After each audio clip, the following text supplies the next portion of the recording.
Are we witnessing the final days of Assad regime in Syria? Russia has evacuated 100 senior officials, including experts and strategists from the country, suggesting that Moscow has begun to turn its back on Damascus. And on the battlefield, the Islamic State fighters have made advances against rival insurgents in northern Syria, capturing areas close to a border crossing with Turkey. I-24 News reporter Shai Ben-ari has more. Aleppo, Syria. The results of yet another barrel bombing by regime helicopters. A human rights group says at least 71 civilians were killed in this incident. The barrel dropped 10 minutes ago. They are children, they are only civilians here. There is no Free Syrian Army or armed groups. It's only children. Dozens of injured and dead. These are the tactics of desperation. President Bashar al Assad and the forces loyal to him have had surges of momentum throughout the 4 years of this conflict. But recently, it has not been looking good for the embattled dictator. A report in the Bashar al Assad newspaper said Sunday the Assad regime's Russian allies were now reconsidering their support for the Syrian president.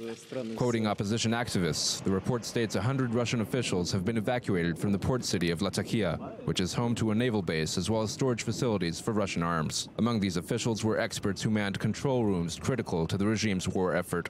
Moscow's new stance is being tied to contacts between Russia and the Gulf states, part of a general effort to cope with a wave of sanctions related to the Ukraine crisis. The Saudi monarchy and other Gulf leaders, as well as the Turks, have in recent months smoothed over differences to form a common understanding that has put the focus on Bashar al-Assad as enemy number one.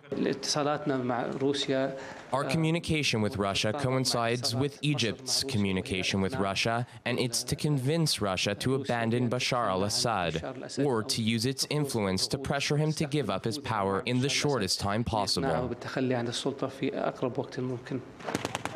Removed obstacles have led to a massive influx in the flow of weaponry, some of it advanced to rebel forces, not including IS. The al-Qaeda-linked Nusra Front, however, has been a prime beneficiary of the support. The movement's flag was raised in Ariha, in Idlib province, Saturday.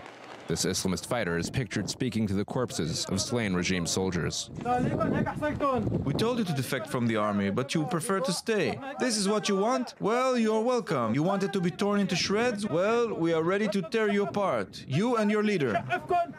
With the Islamist gains in Idlib province, as well as the recent fall of Palmyra, where IS militants on Saturday blew up a regime prison, it appears Assad's control of the cities of Homs and Hama to the west, not to mention the capital Damascus, is now more vulnerable than it has been in years.